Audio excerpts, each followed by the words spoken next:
पुण्यातील rave party प्रकरणातील आरोपी प्रांजल खेवलकरांचे अश्लील कारनामे त्यांनी उघड केलेत।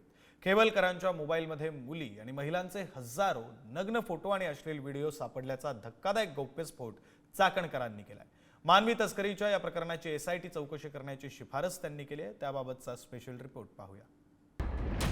खेवलकरांच्या मोबाईलमधील काळ्या कारनाम्यांचा पर्दाफाश। मोबाईलमध्ये मुलींचे 1497 नग्न फोटो, 252 अश्लील व्हिडिओ, परराज्यातून मुलींना बोलावून लैंगिक शोषण, ब्लॅकमेलिंग, खेवलकरांच्या घरातील मोलकरणीचेही अश्लील फोटो, महिला आयोग अध्यक्षा रुपाली चाकणकरांचा खळबळजनक गौप्यस्फोट,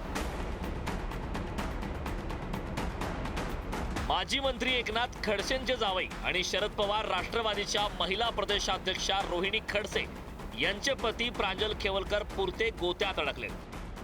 खराडीतील ड्रग्ज पार्टी प्रकरणात न्यायालयीन कोठडीत असलेल्या खेवलकरांच्या मोबाईलमधील काळ्या कारनाम्यांचा पर्दाफाशच राज्य महिला आयोगाच्या अध्यक्षा रुपाली चाकणकरांनी केला। देशातलं हे सर्वात मोठं रॅकेट असल्याचा दावाही चाकणकरांनी केला। खेवलकरांच्या मोबाईलच्या हिडन फोल्डरमध्ये मुलींचे 1497 नग्न अर्धनग्न फोटो सापडले। याच मोबाईलमध्ये मुलींसोबतचे 252 अश्लील व्हिडिओही सापडलेत। त्यात खेवलकर स्वतः दिसतोय। सिनेमात काम देण्याचं आमिष दाखवून परराज्यातून मुलींची तस्करी करण्यात आली। त्यांना विवस्त्र करून लैंगिक अत्याचार केले, नंतर ब्लॅकमेलही केलं। 7 मुलींसोबतचे आपत्तीजनक व्हॉट्सअप चॅटही सापडले। आरुष नावाचा माणूस हा मुली सप्लाय करण्यासाठी ठेवला होता। खराडी, गोवा, लोणावळा, साकीनाका, जळगावच्या हॉटेलात मुलींसोबत पार्ट्या झाल्या। एवढंच काय तर घरातल्या मोलकरणीचेही वाईट फोटो मोबाईलमध्ये आढळले। असा खेवलकरांच्या कारनाम्यांचा पाढाच त्यांनी वाचला। या मोबाईल फोनमधल्या हिडन फोल्डरमध्ये 252 व्हिडिओ सापडले। त्यामध्ये 1497 फोटो असे एकूण 1779 फोटो व्हिडिओ आहेत। या व्हिडिओमध्ये पार्टीचे तसेच मुलींसोबत अतिशय अश्लील मुलींचे नग्न फोटो हे या व्हिडिओमध्ये आहेत। खेवलकर याने आरुष नावाचा मुली सप्लाय करणारा माणूस ठेवला होता। मग या मुलींना सिनेमात काम देण्याचं किंवा इतर प्रलोभन दाखवून अशा पद्धतीने त्यांच्यावर लैंगिक अत्याचार करण्यात आलेले होते।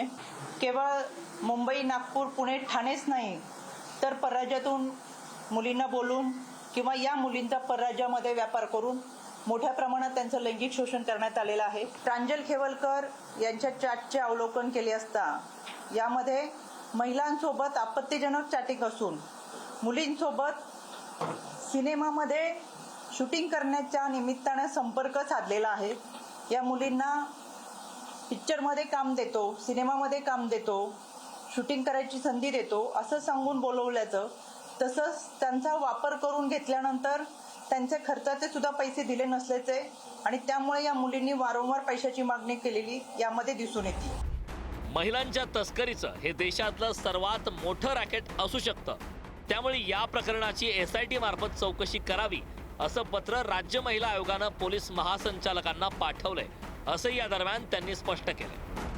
आजच आम्ही पोलीस महासंचालकांना पत्र पाठवलेले आहे। यामध्ये एसआयटी स्थापन करावी यासाठीचं पत्र आजच दिलेलं आहे। त्याच्यामुळे एसआयटी निश्चितपणाने ते स्थापन जर झाली तर ह्या सगळ्या गोष्टींचा उलगडा होईल आणि याच्याही पुढे जाऊन ज्या मुली यामध्ये आहेत, ज्यांचं लैंगिक शोषण झालंय, त्यांना खऱ्या अर्थानं संरक्षण मिळेल आणि इथून पुढे अशा पद्धतीची मानवी तस्करी होणार नाही। हे फार मोठं रॅकेट आहे। हे रॅकेट उघडकीस येईल जेणेकरून इथून पुढे त्या घटना घडणार नाहीत आणि म्हणून एसआयटी स्थापित होणं फार गरजेचं आहे। पुण्याच्या खराडीमधील स्टे बर्ड हॉटेलवर पोलिसांनी 27 जुलैला छापा घालून प्रांजल खेवलकर आणि त्यांच्या साथीदारांना रेव पार्टी करताना अटक केली। आता तर खेवलकरांच्या मोबाईलमध्ये काय काय सापडलं याचा तपशीलच महिला आयोगानं जाहीर केलाय। माजी पंतप्रधान HD देवगौडांचा नातू आणि माजी खासदार प्रज्वल रेवन्ना याला अलीकडेच मोलकरणीवरील बलात्कार प्रकरणी जन्मठेपेची शिक्षा सुनावण्यात आली। खेवलकरांचे हे कारनामे जर खरे असतील तर ते सुद्धा प्रज्वल रेवन्नाच्या वाटेवर आहेत असं म्हणावं लागेल। पुण्याहून ज्ञानेश्वर चौथमलसह ब्युरो रिपोर्ट, पुढारी न्यूज।